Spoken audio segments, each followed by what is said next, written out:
اللهم اجعل نفوسنا مطمئنة تؤمن بلقائك وتقنع بعطائك وترضى بقضائك.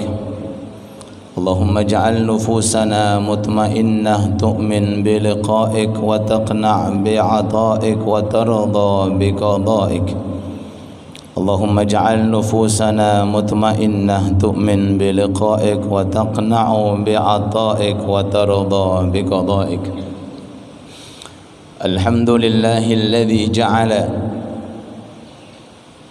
العلوم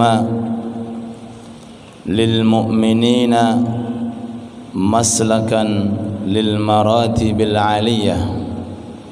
اللهم أدم صلواتك وسلامك على عبدك ورسولك سيدنا ومولانا محمد خير وأفضل وأجل وأحسن البرية، وعلى سائر آبائه وإخوانه من الأنبياء والمرسلين ذوي الرتب العالية، ومن تبعهم بإحسان إلى يوم الوقوف بين يديك يا غفور الخطيئة، وعلينا معهم وفيهم برحمتك يا أرحم الراحمين.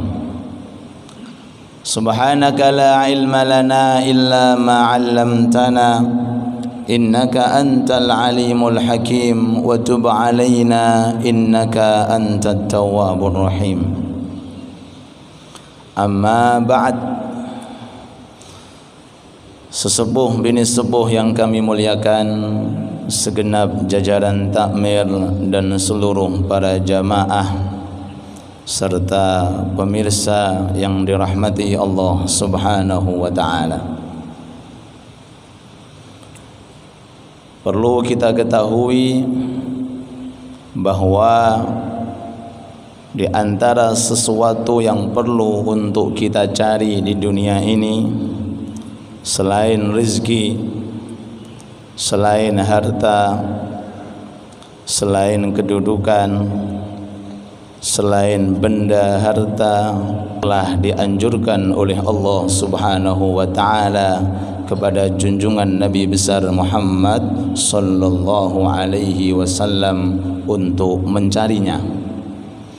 Dalam doa baginda Rasul, Rabbi zidni ilma, ya Allah, anugerahkan kepada aku tambahan suatu ilmu. Rabbi zidni ilma. Ayat ini menerangkan pentingnya suatu ilmu dibanding daripada hal-hal selain ilmu. Bahkan mulai surat Al-Fatihah sampai surat An-Nas, banyak sekali doa-doa yang kita ketahui dan banyak sekali doa-doa yang dianjurkan oleh Allah Subhanahu wa ta'ala. Tetapi tentang penambahan berupa ilmu hanya ini ayat. Dan Allah di dalam Al-Quran tidak ada lantunan doa yang diajarkan oleh para nabi, para rasul untuk minta tambahan dunia, untuk minta tambahan harta, untuk meminta tambahan jabatan. Boten. Yang dianjurkan adalah semoga Allah memberikan kepada kita tambahan suatu ilmu. Semoga ilmu kita barakah fid dini wad dunya wal akhirah. Amin ya rabbal alamin. Sayyidina Ali karramahullahu wajhah berpesan kepada salah satu santrinya yang bernama Imam Kumail. Ya Kumail, wahai Kumail, al-ilmu khairun minal mal. Ilmu lebih mulia, ilmu lebih utama, ilmu lebih berharga daripada harta. al-ilmu khairun minal mal. Sayyidina Ali karramahullahu wajhah adalah menantu Rasulullah, sekaligus sahabat Rasulullah, dan sekaligus termasuk 10 dari kalangan sahabat yang mendapatkan kabar gembira memasuki surganya Allah Subhanahu wa ta'ala. Beliau berpesan kepada santrinya, cari ilmu, lebih kamu kondisikan. Pegang ilmu, lebih kamu perhatikan, karena ilmu ini lebih mulia, lebih utama daripada harta. Mari kita lihat. Al-ilmu yahrusuka wa anta tahrusul mala. Ilmu akan menjaga dirimu, sedangkan kamu akan menjaga hartamu.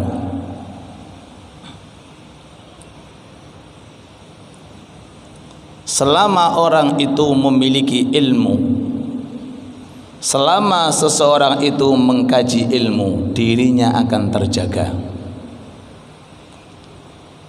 dirinya akan terpelihara dari segala sesuatu yang bersifat haram atau sesuatu yang tidak dianggap baik oleh Allah Subhanahu wa ta'ala.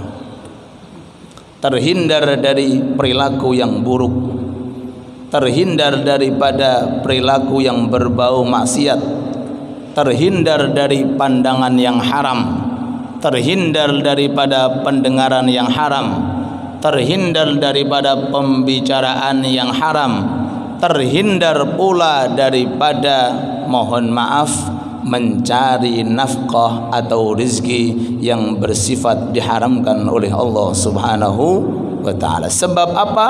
Sebab ilmu. Ilmu inilah yang akan menjaga kita, sedangkan harta kita yang menjaga, kita yang merawat, kita yang memperhatikan.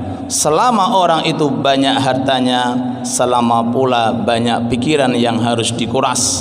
Selama orang itu banyak hartanya, selama pula orang itu banyak tenaga yang telah dikeluarkan. Ini sisi pertama, ilmu lebih mulia daripada harta.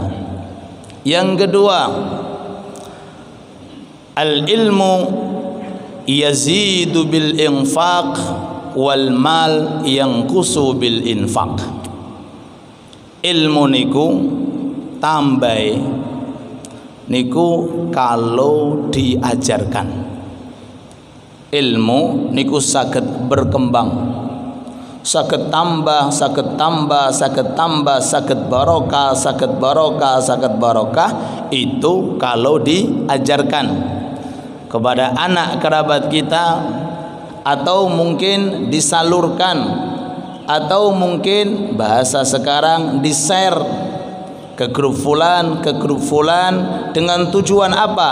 Agar tergolong termasuk orang-orang yang menunjukkan suatu kebaikan. Sedangkan harta selama kita keluarkan akan habis, kita gunakan untuk menafkahi anak istri akan habis, pados malih, cari malih, infakkan lagi akan habis, terus wahakadha. Sedangkan ilmu mboten, kalau kita salurkan, kalau kita keluarkan, justru akan ditambahi oleh Allah Subhanahu wa ta'ala. Ini yang kedua. Yang ketiga, al-ilmu hakim wal mal mahkumun alaih.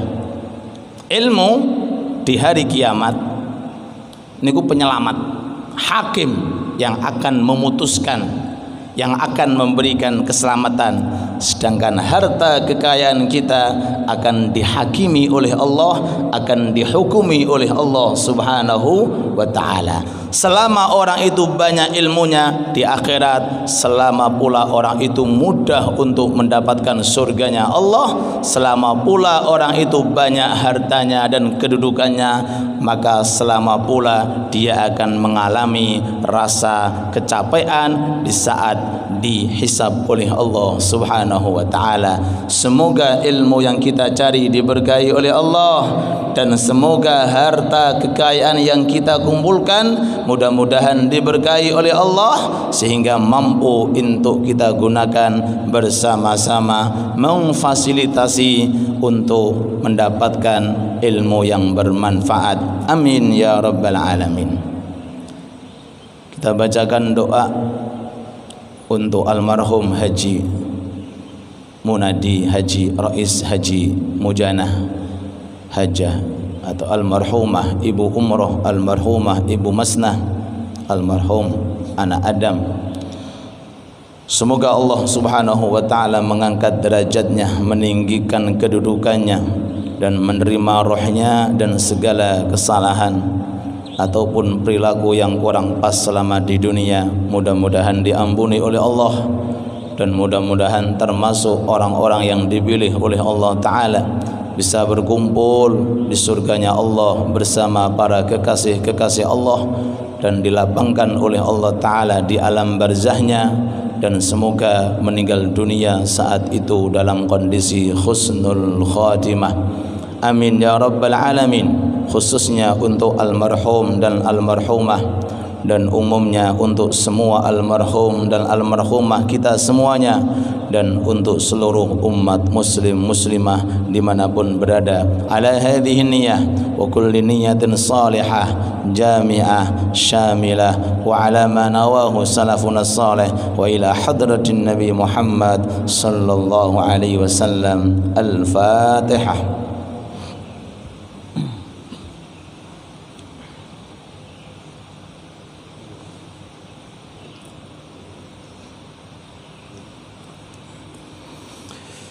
Mari kita lanjutkan 30 menit kajian kitab Al-Hikam karya Al-Imam Ibnu Atha'illah As-Sakandari alaihi rahmatullah. Sebelum kita baca kelanjutan daripada hikam, perlu kita uraikan muqaddimah supaya kita lebih mudah untuk memahami hikmah yang akan kita baca. Ibu bapak yang dirahmati Allah Subhanahu wa taala, di dalam ayat suci Al-Qur'an matur suwun, Allah berfirman fa'alul lima yurid. Surat napa niku? Surat Al-Buruj. Was-sama'i dzatil buruj. Seterusnya wonten ayat fa'alul lima yurid. Niku artinya Allah maha berkehendak sesuai dengan apa yang Allah inginkan, bukan makhluk inginkan. Fa'alun, Allah yang selalu berkehendak, lima yuridu, jangan salah mengartikan, berkehendak terhadap orang siapapun yang Allah Ta'ala kehendaki. Nah, bukan yang kita kehendaki, boten. Bukan yang kita ingini, boten. Bukan yang kita harapkan, boten. Allah berkehendak terhadap sesuatu yang Allah Ta'ala inginkan. Niki harus menjadi akidah yang kokoh dalam diri kita, bahwa Allah pantas memberikan nikmat kepada siapa saja, dan Allah Ta'ala pula juga pantas menguji kepada siapa saja, memberikan kelancaran kepada orang yang diinginkan, memberikan kesusahan kepada setiap orang yang diinginkan. Gak ada ikut pautnya malaikat turun tangan, atau ikut pautnya para nabi turun tangan, atau ikut pautnya orang yang paling takwa di dunia ikut tangan. Gak ada. Dunia seisinya yang ngatur hanyalah Allah Subhanahu wa ta'ala.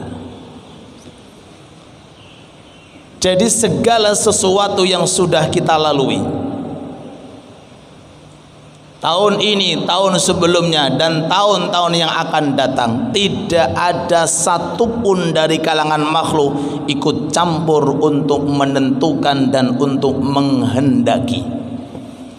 Kalau Allah Ta'ala menginginkan, tidak ada satupun yang mampu untuk mencegah. Kalau Allah Ta'ala tidak menginginkan, tidak ada satupun yang bisa untuk memberikan. Allahumma la mani'a lima a'tait. Allahumma ya Allah, la mani'a lima a'taita. Enggak ada yang mampu mencegah jikalau Anda menginginkan. Wala mu'tiya lima mana'ta. Tidak ada yang mampu bisa memberi jikalau Allah Ta'ala tidak ingin memberi. Wala yanfa'u dzal jaddu mingal jadd. Faham nggih? Fa'alul lima yuridu, bagi orang yang Allah Ta'ala kehendaki. Jadi kehendak Allah lebih dahulu daripada kehendak kita. Keinginan Allah lebih dahulu daripada keinginan kita. Kita pun kalau seandainya punya keinginan, itu pun sudah digaris-gariskan oleh Allah di dalam Lauhil Mahfuz. Sallu ala Nabi Muhammad. Pun faham nggih? Fa'alul lima yurid. Kalau mau memberikan kenikmatan kepada ahli maksiat, haknya Allah. Kalau memberikan ujian, cobaan kepada ahli taat, nggih haknya Allah. Tidak ada kemaksiatan mencegah daripada rezeki, dan tidak ada ketaatan zatnya bisa mendapatkan suatu rezeki. Dan kehendak Allah Ta'ala pula ahli taat masuk ke dalam neraka, dan kehendak Allah Ta'ala pula ahli maksiat masuk ke dalam surga. Jeru nggih? Jeru. Fa'alul lima yurid. Jadi kita hidup di dunia ini, apa kata Allah? Apa kata Tuhan? Yang menjadi ketentuan Allah itu yang terbaik untuk kita,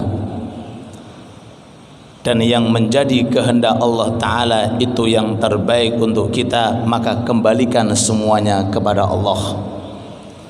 Nikmat juga datang dari Allah, ujian juga datang dari Allah. Nanti kita hidup di dunia akan merasa selalu dalam naungan rahmatnya Allah Subhanahu wa Ta'ala. Bismillahirrahmanirrahim.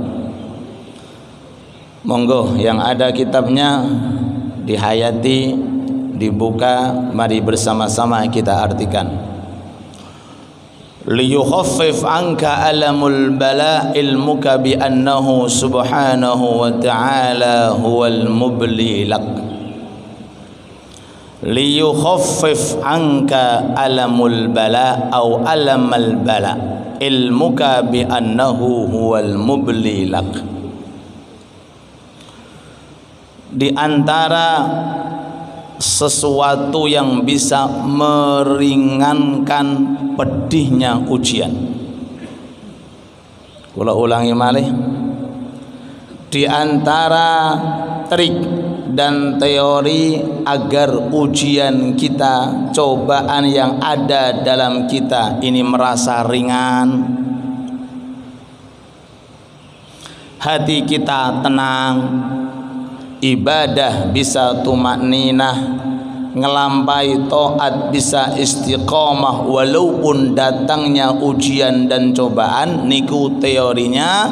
Kita harus tahu yang mencoba, yang menentukan, yang memberikan adalah Allah Subhanahu wa Ta'ala.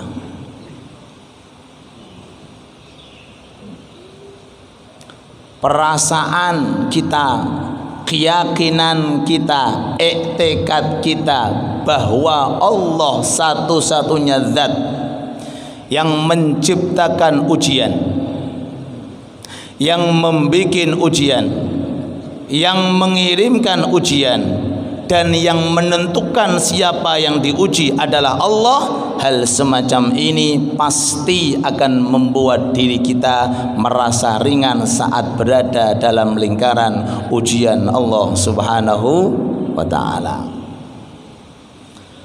Tapi kalau hal semacam ini tidak ada dalam lubuk hati kita, menyalahkan istri, menyalahkan anak, menyalahkan pekerjaannya, apalagi menyangkut-nyangkut ibadah dan taatnya, maka akan merasa berat ketika diuji. Aku wis jamaah kok isih ngene ya tambah abot. Jarene. Waqiah wis tak waca bola sampai apal waqiah wis ngene iki wae. Endi rezekine, endi duwite ora metu-metu. Apalagi sampai menimbulkan cekcok kegaduhan dalam keluarga. Sebabnya kamu istri, sebabnya ini anak-anakmu, sebabnya ini rumah ini, sebabnya lo tambah, bukan tambah ringan tapi tambah berat. Sebab apa? Sebab kurangnya ilmu dalam kehidupan seseorang. Nabi Yakub alaihi salatu wassalam pisah dengan Nabi Yusuf 40 tahun. Gak ketemu putranya 40 tahun. Anaknya yang berupa Nabi Yusuf gak jelas di mana letaknya. Apakah masih hidup ataukah sudah mati? Kalau toh seandainya hidup, di mana? Bagaimana makannya? Bagaimana tidurnya? Bagaimana rezekinya? Dengan siapa? Itu kegelisahan yang timbul pada sifat manusia yang lemah. Khuliqal insanu dha'ifa. Lebih-lebih saudara-saudara Yusuf saat itu telah membuat rekayasa bagaimana menginformasikan kepada ayah bahwa Yusuf telah dimakan oleh binatang buas. Dimasukkan ke dalam sumur, kemudian bajunya dikasih darah, lalu kemudian diberikan kepada Nabi Yakub. Siapa yang menggerakkan rekayasa itu? Allah. Sing nyemplung ke sumur sinten? Allah. Yang membuat daripada adegan itu atas ide siapa? Atas ide Allah. La ilaha illallah. Tidak ada yang bisa mampu apapun bentuknya kekuatan kalau tidak diizini oleh Allah. Cuma kalau disadari, difahami, justru itulah teorinya Allah membuat orang akan masuk surga, di sana memiliki kedudukan yang sangat tinggi. Apa jawaban Nabi Yakub alaihi salatu wassalam? Innama ashku bathi wa huzni ilallah. Innama ashku bathi wa huzni ilallah. Aku mengeluh, aku susah, aku merasa khawatir, aku merasa gelisah, merasa cemas, ini aku serahkan semuanya kepada Allah.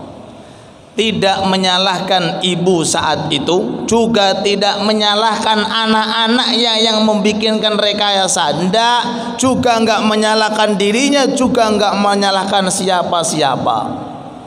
Tapi langsung dilampiaskan kepada Allah. Innama ashku bathi wa huzni ilallah. Niku ciri tiang kalau sudah mengenal Allah. Kita kembali, perasaan kita bahwa hakikatnya yang memberikan ujian adalah Allah, menentukan adalah Allah, yang membuat adalah Allah, maka segede apapun itu ujian akan merasa ringan. sehebat apapun itu ujian akan mudah untuk kita laksanakan. Alladzi khalaqal mauta wal hayata liyabluwakum ayyukum ahsanu amala. Monggo diunjuk. Aku ciptakan hidup mati untuk ujian. Loh. Ya Allah, ya Allah. Alladzi khalaqal mauta, menciptakan kematian, wal hayata, dan kehidupan. Untuk apa? Dunia seisinya diciptakan oleh Allah, dan kita yang bertempat di atas bumi diciptakan oleh Allah. Liyabluwakum, supaya Allah Ta'ala punya program berupa ujian dilampiaskan kepada penduduk-penduduk dunia. Yang sukses adalah orang yang mulia di sisi Allah, yang sukses orang yang akan nikmat berada di surganya Allah, yang sukses adalah orang-orang yang dipilih oleh Allah Subhanahu wa ta'ala. Kelanjutannya, falladhi wajahatka minhul aqdar huwalladhi awwadaka husnal ikhtiyar. Hakikat daripada semua ketentuan itu yang menentukan adalah Allah, dan Allah sendiri yang telah menciptakan untuk kita bagaimana kita memperbaiki suatu ikhtiar. Jalan ke depan ikhtiar kita, yang kanan ada joglangan, yang kiri tidak ada joglangan. Ikhtiar kita berusaha bagaimana jangan masuk ke joglangan. Ikhtiar kita tok, tapi kita kan nggak tahu di Lauhul Mahfuz seperti apa. Akhirnya masuk, ya wis masuk niku yang sudah ada di tetapan Allah. Di depan kita ada joglangan. Apa joglangan itu? Selokan. Napa selokan niku? Bolongan. Ono bolongan. Jalane niku ono bolongan. Engko jegur engko keblowo. Satu sisinya enggak. Jenengan kali kula ngerti toh di Lauhul Mahfuz seperti apa? Kan enggak tahu. Allah paring ikhtiar, punya mata. Ikhtiar bisa bergerak, ikhtiar dengan kekuatan yang kita miliki. Tapi sejauh kekuatan kita, sehebat kekuatan kita, nggak akan bisa menembus apa yang sudah ditentukan oleh Allah Subhanahu wa ta'ala. Buka toko setelah subuh berjamaah, sholat isyraq, dapat haji dan umroh, lagi dibuka toko nih, ngoten maksudnya. Jam 7 dibuka sampai jam 5 sore. Yang punya toko ketoke untungnya 1 juta ketoke. Ikhtiar boleh, menentukan itu boleh. Berikhtiar niku saya dianjurkan. Bagaimana caranya? Ya berusaha sekuat tenaga. Bagaimana dagangan ini laku, dipromosikan lewat ini, lewat itu, lewat ini, lewat itu. Yo, itu ikhtiarmu. Ketentuannya di Lauhul Mahfuz. Ternyata sama sekali tidak mendapatkan apa-apa. Kenapa? Karena ketentuan Allah Ta'ala lebih mendahului daripada apa yang akan kita inginkan. Sawabiqul himam, hikmah yang ketiga di awal hikam, sawabiqul himam la takhriku aswarul aqdar. Cita-cita yang tinggi, luhur, keinginan yang kuat nggak akan bisa menjebol daripada benteng yang situ ada ketentuan dan ketetapan Allah Subhanahu wa ta'ala. Semoga Allah Subhanahu wa ta'ala meridhai kita, dan semoga Allah Ta'ala memberikan kepada kita maunah dan ujian saat kita diuji oleh Allah Subhanahu wa ta'ala, dan mudah-mudahan kita digolongkan termasuk hamba-hamba yang dicintai oleh Allah di dunia, di barzah dan di akhirat. Amin amin ya rabbal alamin. asyaddun nasi bala'an al-anbiya'u.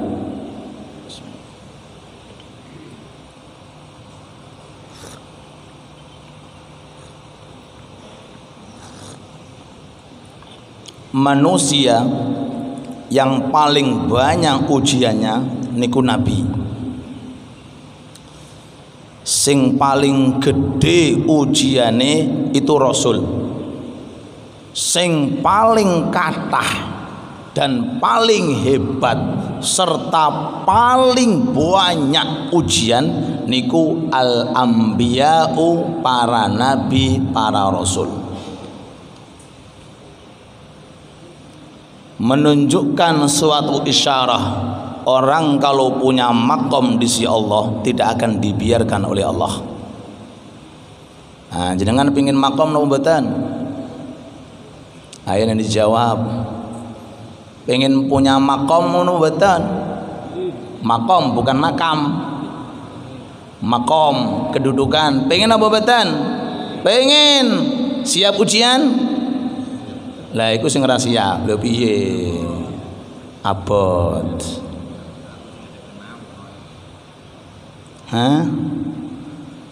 Lho bagaimana bisa meningkat iman seseorang kalau nggak mau diuji? Bagaimana bisa kepintaran seseorang itu akan meningkat kalau nggak mau diuji? Bagaimana bisa orang itu mengenal Allah kalau nggak mau diuji? Bagaimana orang itu kelasnya bisa naik kalau menghindari daripada ujian?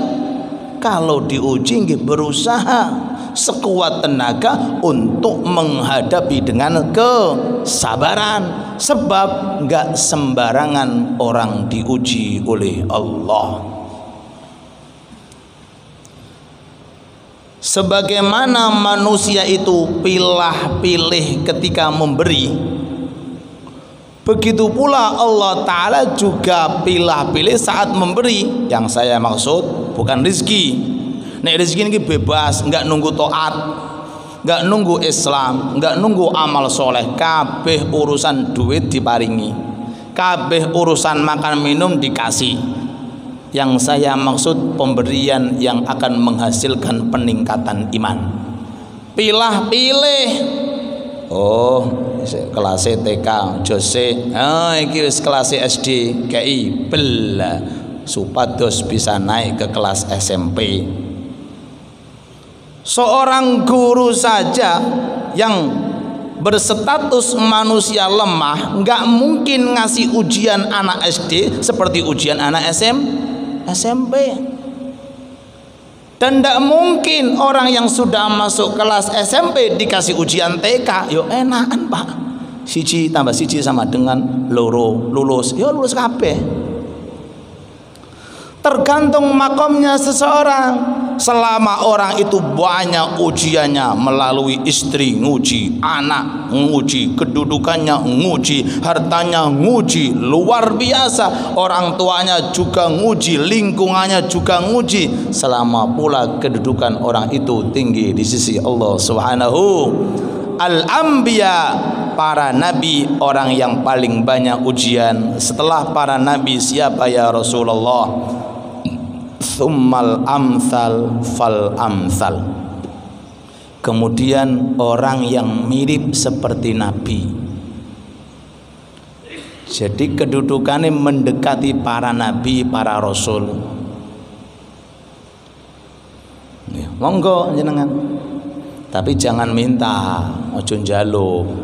Nantang pangeran jeneng iku. Nggih. Gusti kula kei lara. Lho aja, kei tambah entek men. Nek dikei sabar. Gusti wis ora usah duit-duitan. Ayo tenan iku akhire. Ya ndelosor iku akhire. Aja. Hah? Jangan. Kalau dikasih akan jenengan berusaha untuk sabar.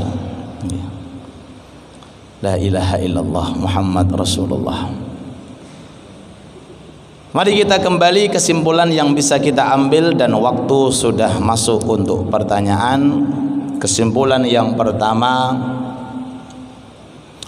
bahwa keinginan Allah lebih mendahului kita. Monggo kita hayati ketentuan Allah lebih dahulu daripada ketentuan kita. Kehendak Allah lebih dahulu daripada kehendak kita.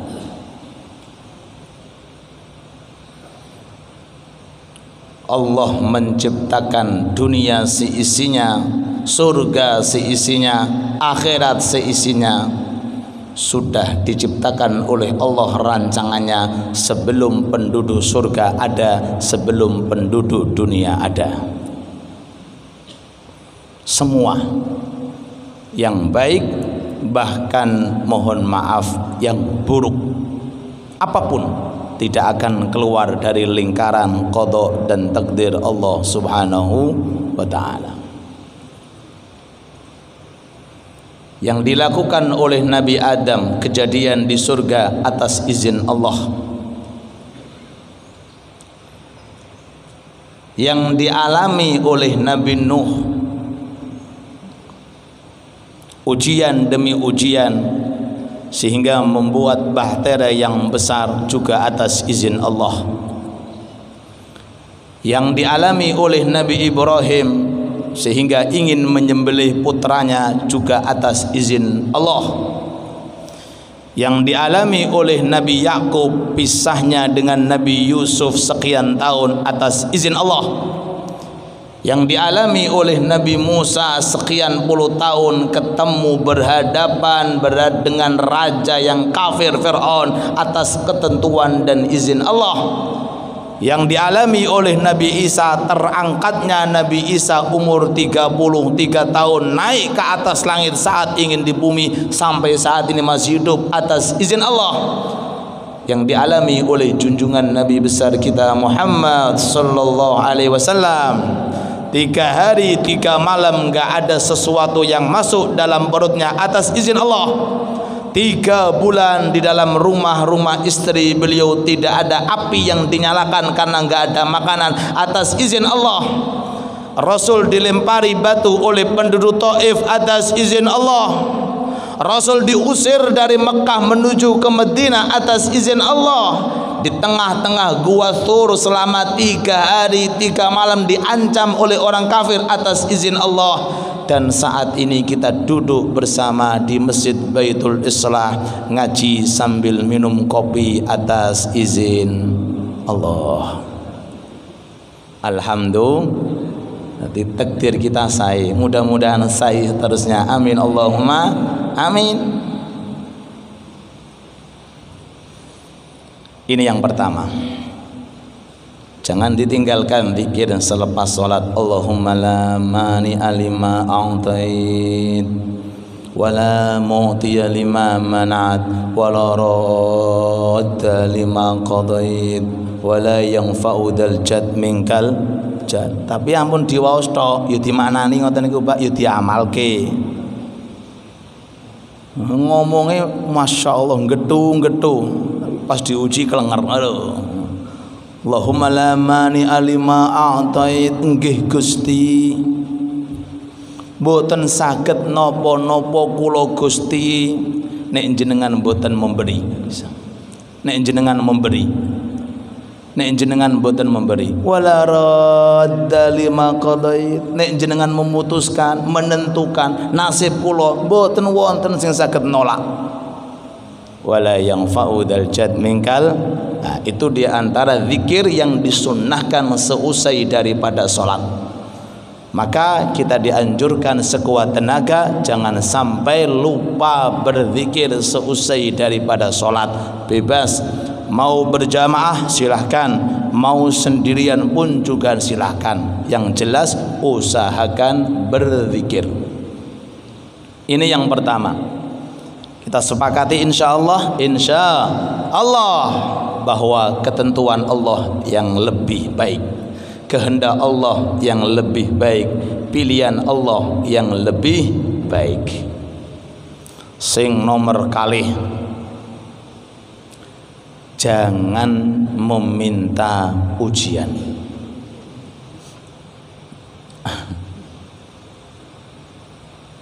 Kadang-kadang ucapan manusia nek wis kadung ilang pikirane, atine niku ngomongi rena-rena. Kaya ngene lang melarat sisan Gusti. Gitu. Kaya ngene tambahi sisan wis. Ah niku sifat manusia.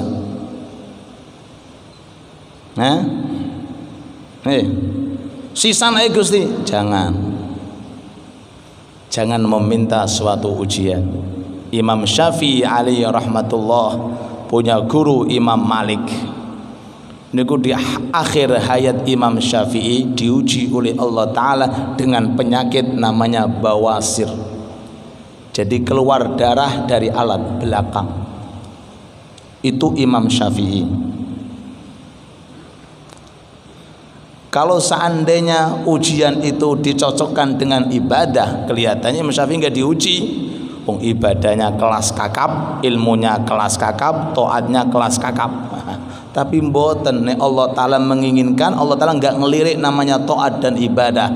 Taat ibadah itu urusan sudah sampai kepada Allah. Ini adalah sarana untuk meningkatkan melalui jalur namanya ujian. Jadi kalau kemana-mana beliau itu membawa bak itu supaya digunakan nadongi darah yang keluar.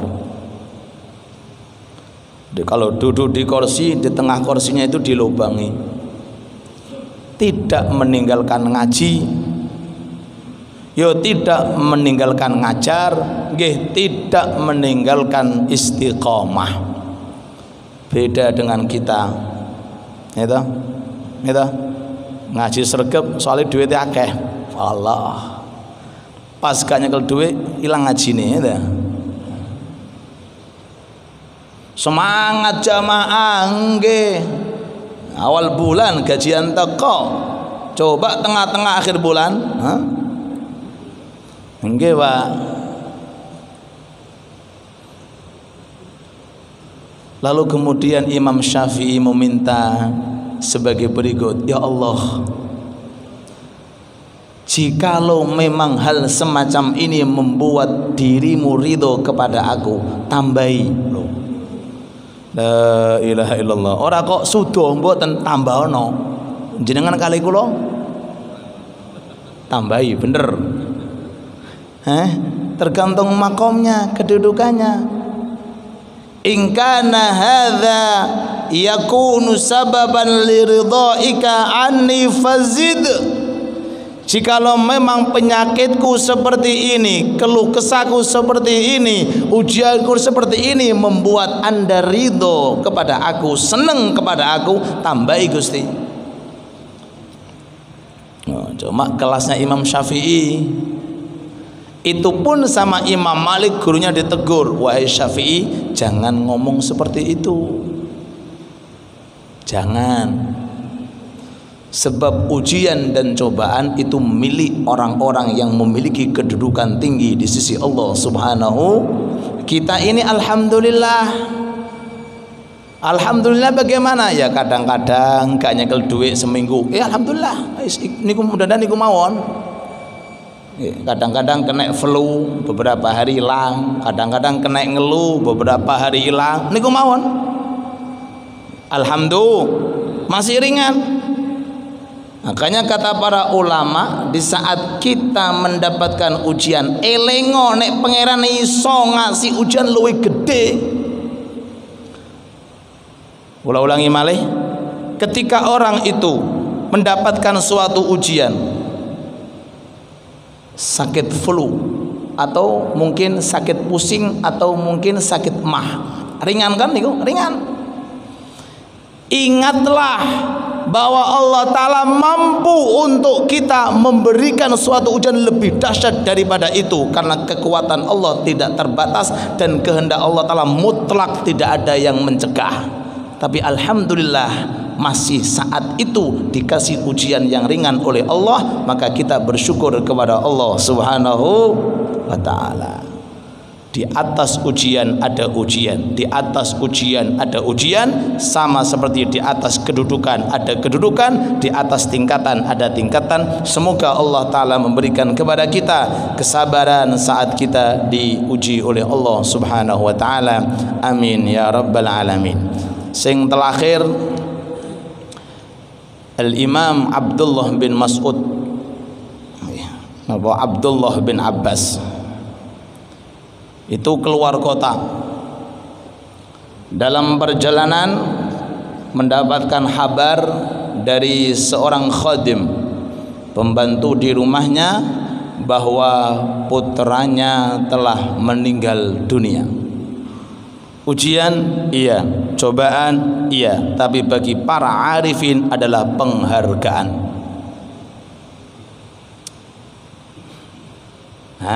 Ningkate makom, ningkati kedudukan di sisi Allah, mulai dikenal Allah, mulai diperhatiake oleh Allah, mulai dikasih pandangan khusus oleh Allah. Beliau turun dari kendaraan, sholat 2 rakaat. Kenapa sholat 2 rakaat? Ya ayyuhalladzina amanu ista'inu bis-sabri was-salah innallaha ma'as sabirin. Mintalah bantuan kepada Allah saat datangnya ujian. 1, jangan mengeluh alias sabar. Sabar. Kemudian ambil air wudu, sholat 2 rakaat. Nanti ujian itu akan merasa ringan dalam kehidupan kita. Pun jenengan pakai teori pangeran mboten usah aneh-aneh pun.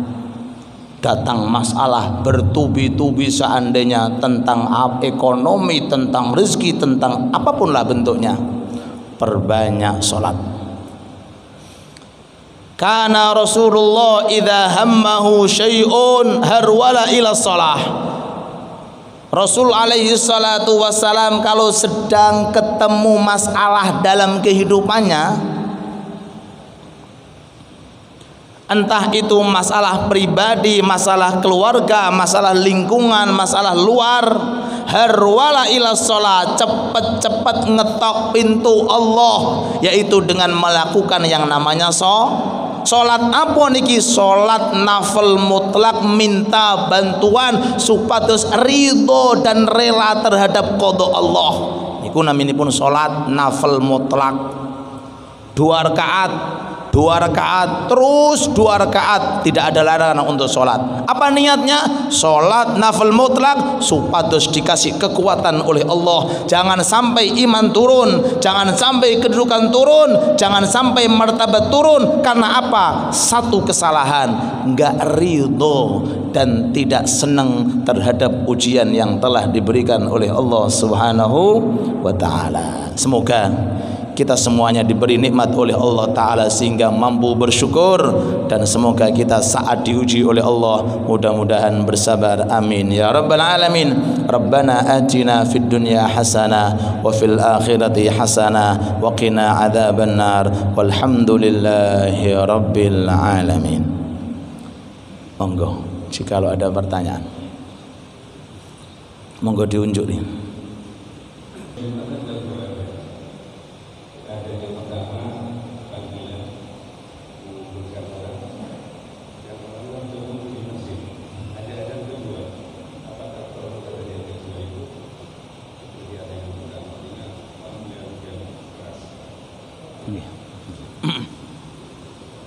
Oke, terima kasih atas 2 pertanyaan. Terima kasih Ami Abdullah.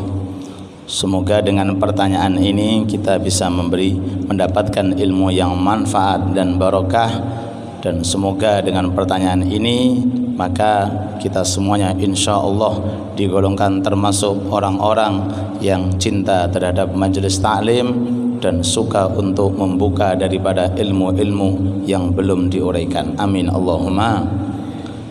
Di antara seseorang di dunia ini yang harus kita iri adalah muadzin.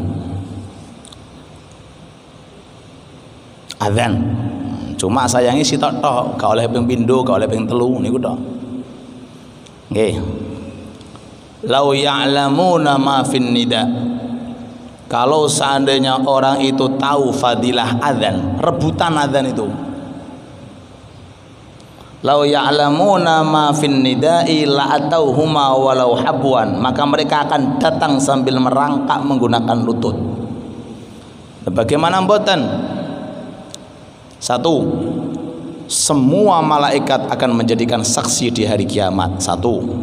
Dua, semua golongan jin akan memberikan saksi di hari kiamat. Yang ketiga, semua jenis-jenis hayawan, bahkan benda-benda yang mati, tumbuh-tumbuhan ataupun benda-benda batu-batuan, semuanya selama mendengarkan lantunan adzan akan memberikan suatu saksi. Satu. Sing nomor kalih, orang yang adzan akan mendapatkan pahala tambahan dari per individu orang yang datang untuk ke rumah Allah. Okay. Yang ketiga, melalui program adzan ini maka masjid akan menjadi makmur dan diadakannya sholat berjamaah, diadakannya yang namanya zikir, berbondong-bondong aneka ragam bentuk orang datang untuk menyembah Allah. Sekian jalannya, sekian langkahnya. Mohon maaf, orang yang adzan juga dapat bagian. Siap jadi muadzin? Ya, kalau walaupun di rumah dewi, Allahu Akbar, Allahu Akbar. Nggih. Mulia niku adzan. Cuma sayangnya cuma satu aja. Maka berbahagialah bagi orang yang adzan. Di antara hadis tadi, al muadzinuna atwalun nasi a'naqan yaumal qiyamah. Tiang-tiang sing ahli adzan niku lehere di hari kiamat dawa. Ora medeni wong. Panjangnya leher di dunia itu tapi panjangnya leher di akhirat kemuliaan. Lah panjangnya ning donya lah kayak jerapah. Enggak perlu panjang. Kenapa? Enggak ada sesuatu yang dikhawatirkan. Di akhirat ada lautan darah, ada lautan keringat, ada lautan, mohon maaf, cairan-cairan yang keluar dari penduduk mahsyar. Maka orang yang adzan seperti itu. Ini makna yang pertama. Makna yang kedua yang dimaksud panjang bukan leher panjang, tapi mulianya kedudukan, kelihatan tinggi seperti tingginya leher kelak nanti di hari kiamat. Jadi derajate niku luar biasa mulianya bagi orang yang adzan. Tapi sudah ditentukan siapa yang adzan. Nah, kita hanya mendengarkan, mendoakan, mudah-mudahan suatu saat kita jadi muadzin kan. Ya, diterangkan dalam sejarah salah satu ulama besar di kota Hadramaut, namanya Al-Imam Abdurrahman Al-Masyhur, mufti Hadramaut. 50 tahun adzan qomat jadi imam. Mboten napa-napa. Adzannya juga beliau, qomatnya juga beliau, jadi imam juga beliau. Mboten napa-napa, ndak ada masalah. Nggih. Mboten napa-napa. Kalau disetujui mboten napa-napa. Sing jadi permasalahan kan adzan qomat kemudian enggak salat, lah itu. Ya, nggih. Niku dua makna dari atwalun nasi a'naqan, panjangnya leher. Makna pertama memang lehernya panjang, makna kedua tingginya derajat yang diberikan oleh Allah untuk para muadzin dikarenakan melantangkan suaranya. Jenengan mawon lho Pak, nggadahi acara, lalu kemudian mensiarkan melalui halo-halo. Halo para hadirin pada hadirat, insyaallah mantun subuh ada acara di Pak Fulan. Jenengan seneng napa mboten? Seneng. Lah ngoten niku ping 5. Tiap hari 5 kali. Kaya napa jenengan senenge? Akhirnya nopo? Orang berdatangan, hajat jenengan terkabulkan, keinginan jenengan terkabulkan. Niku menungso, yo nopo pangeran. Makanya suatu bisyarah, kabar gembira orang-orang yang dijadikan oleh Allah Ta'ala sebagai muadzin, memiliki kedudukan tinggi di sisi Allah Subhanahu wa Ta'ala. Lah muadzin Rasulullah itu lima orang yang masyhur. Bilal bin Rabah. Di antara muadzin Rasulullah namanya Abdullah bin Ummi Maktum. Di antara muadzin Rasulullah Abu Muhaidzarah. Dan masih ada dua lagi muadzin masjidnya Nabi Muhammad sallallahu alaihi wasallam. Jikalau seandainya di dalam masjid ada dua muadzin lebih bagus. Terkhusus mohon maaf sunnah adanya dua adzan sebelum fajar. Nah, adzan yang pertama muadzin, adzan yang kedua muadzin, beda dengan yang pertama. Seperti hadis disampaikan Nabi Muhammad alaihi salatu wasalam saat berpuasa memperbolehkan silahkan makan, silahkan minum selama masih adzannya Bilal bin Rabah. Nanti kalau sudah adzannya Abdullah bin Ummi Maktum, maka cegahlah jangan makan dan minum. Cuma nadanya dibedakan. Oh ini nada tahajud, oh ini nada fajar. Ora digeradak podo, bingung wong. Akhirnya sholat subuh jam 3, Allahu Akbar turu, bangun jam 9. Akhirnya subuh dan duha. Ya kenapa? Nggak ada ilmu. Harus dibedakan. Oh ini adzan yang tahajud, ini adzan yang subuh. Nah, jenengan padosi tenggene YouTube adzannya orang Hadramut, ngoten. Padosi nggak beda, ada perbedaan. Itu sunnah. Walaupun tidak ada adzan itu juga tidak ada permasalahan. Yang penting subuh diadzani, ngoten mawon. Oke. Sing nomor kalih terkait mengenai masalah dua adzan di sholat Jumat. Itu madhab Syafi'i. Pun nek kula ngomong madhab Syafi'i jenengan mboten usah ngomong iki gak usah. Madhab Imam Syafi'i selesai. Sudah wis, gak usah ngomong organisasi ini, gak usah. Kita gak pernah bahas organisasi, kita bahas hikam. Niku madhab Syafi'i. Tarawih 20 rakaat madhab Imam Syafi'i. Subuh pakai kunut madhab Imam Syafi'i. Apa malih? Zikir bareng-bareng madhab Imam Syafi'i. Apa malih?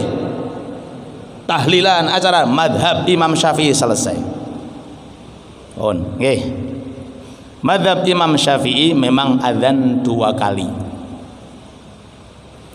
Adzan yang pertama itu adzan masuknya sholat. Maka setelah adzan yang pertama ada sunnah namanya sunnah qobliyah Jum'ah. Sebagaimana itu Jumatan pengganti daripada zuhur, dan zuhur ada qobliyahnya juga, berarti Jumat juga ada qobliyah. Tapi jangan menuding yang enggak qobliyah, wong sekedar sunnah kok nuding ini kok haram. Kalau ada yang haram dengan sunnah, pilih mana? Dahulukan haram. Jangan mencela, jangan menghina, jangan menuding, jangan. Wong memang sholat pegel ngono ae. Nggih, sunnah. Dan jangan disalahkan ada orang qobliyah Jumatan. Iya, memang mereka berdasar, tapi jangan pula menyalahkan yang tidak sholat. Mungkin saat itu ngantuk tidur, atau mungkin saat itu mungkin nggak mau sholat. Nah, maka tolong jaga karismatik masjid untuk tidak ada sedikit apapun dalam hatinya orang yang di dalam masjid suudzon dengan hamba-hamba Allah yang ditakdirkan untuk ke rumah Allah. Mudah-mudahan Allah menjaga ukhuwah kita, amin Allahumma. Adapun adzan yang kedua itu memang adzan untuk sunnahnya saat khotib itu naik ke mimbar. Kemudian bagaimana? apakah ada sisi perbedaan antara nada yang pertama dengan nada yang kedua? Sampai saat ini dalam kitab yang saya pelajari tidak ada perbedaan.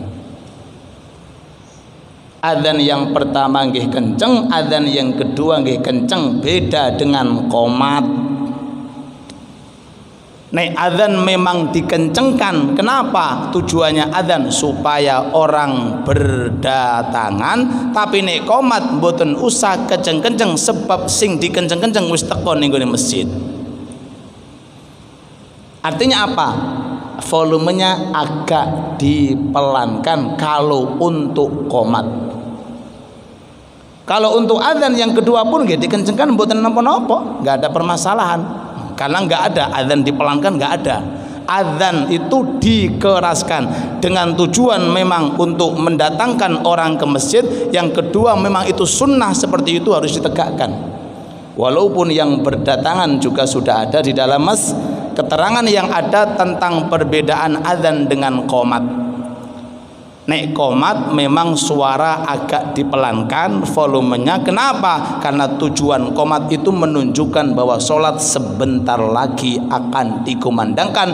Qad qamatis shalah, qad qamatis shalah, itu menunjukkan sholat segera untuk dikumandangkan. Beda dengan adzan, dikeraskan suaranya, dilentangkan suaranya. Kenapa? Yang jauh-jauh supaya berdatangan di dalam masjid.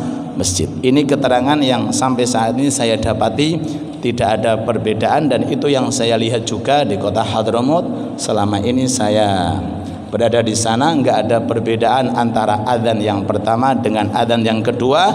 Dan yang paling penting mohon digarisbawahi, ibadah niku golek ridho Allah. Ibadah tidak terkait dengan organisasi A atau organisasi B. Kita ibadah bukan karena organisasiku, juga bukan organisasi fulan. Kita ibadah untuk Allah. Jangan sampai perbedaan yang kita ketahui ini membuat derajat kita ini rendah di sisi Allah Subhanahu, karena adanya suatu perbedaan yang ada di dalam diri kita. Al-Imam Syafi'i, siapa Imam Syafi'i? Siapa Imam Syafi'i? Imam apal Quran, apal hadis, pemilih madhab. Datang ke tempatnya Imam Abu Hanifah, sholat subuh nggak pakai kunut. Sholat subuh mboten pakai kunut. Itu Imam Syafi'i. Ini orang belum kelasnya imam. Setelah selesai sholat, datang para santrinya. Wahai imam, pendapat anda enggak seperti itu? Iya, pendapat saya sunnah kunut dengan dalil Anas bin Malik seperti ini. Karena Rasulullah yaqnut al-fajr, Rasulullah kunut mulai di waktu fajar hatta faraqad dunya, sampai Rasulullah wafat Rasulullah kunut. Nah, kenapa anda kok melakukan seperti ini? Ini tempatnya Imam Abu Hanifah, adaban wa akhlaqan. Niku tiyang ngalim lebih dahulu daripada saya harus mengikuti adab dan akhlaknya. Monggo Ustaz, sholat witir, sholat raweh, takoki 20 apa 8 siap. Nek ngono kan gak entuk pun enak. Witire pakai bagaimana cara, yang 2 rakaat salam dan 1 rakaat, atau yang 3 rakaat, niku indah. Kadang-kadang kita masuk ke dalam perjalanan, masuk ke masjid, kemudian lihat dengan masya Allah lah, kepribadian kita dianggap orang alim. Monggo Pak, jenengan monggo. Pas bertepatan sholat subuh, maaf saya orang di sini baru, teng mriki pakai kunut napa mboten? Niku enak. Ngoten. Nah, makanya laku ngoten. Nggih. Itu. Jadi kita ibadah untuk Allah. Mari kita berjalan bersama-sama di dunia yang sangat singkat, 60-70. Setelah itu kita kembali kepada Allah. Baru nanti di akhirat fakta membuktikan Yang madhab Syafi'i nggih masuk surga, yang madhab Abu Hanifah nggih masuk surga, yang madhab Imam Malik nggih masuk surga, yang madhab Imam Ahmad bin Hanbal masuk surga. Sing khawatir enggak masuk surga madhabnya syaitan. Apa itu? Tahrish, membikin kecoh dalam kehidupan, niku madhabnya syaitan. Apa itu? Tahrish. Apa itu tahrish? Ngunek-ngunek. Nggih. Bahasanya apa niku? Ngocak-ngacik. Nah, itu madhab syaitan. Dalam hadis Rasulullah pernah menyampaikan, umatku nggak akan mungkin akan terkena godaan syaitan kecuali satu, melalui yang namanya tahrish. Apa itu? Dicampur aduk oleh syaitan dengan orang-orang tertentu yang suka untuk memperpecah belah umat Nabi Muhammad sallallahu alaihi wasallam. Mudah-mudahan kita semuanya diberi oleh Allah Ta'ala akhlak dan adab, dan semoga kita semuanya insya Allah bisa masuk surga bersama-sama tanpa terkecuali, bersama-sama masuk surga bertemu dengan Nabi Muhammad sallallahu alaihi wasallam. Dan mudah-mudahan ilmu yang kita kaji betul-betul ilmu diberkahi oleh Allah, betul-betul ilmu diridhai oleh Allah, dan mudah-mudahan Allah memberikan maunah dan taufik kepada kita agar kita bisa istiqamah untuk melakukan taat dan ibadah. Anugerahkan kepada kami husnul khatimah, anugerahkan kepada kami husnul khatimah, anugerahkan kepada kami husnul khatimah. Amin amin ya rabbal alamin. Wa sallallahu ala sayyidina Muhammad wa alihi wa sahbihi wa sallam. Walhamdulillahi rabbil alamin. Bisirri asraril Fatihah.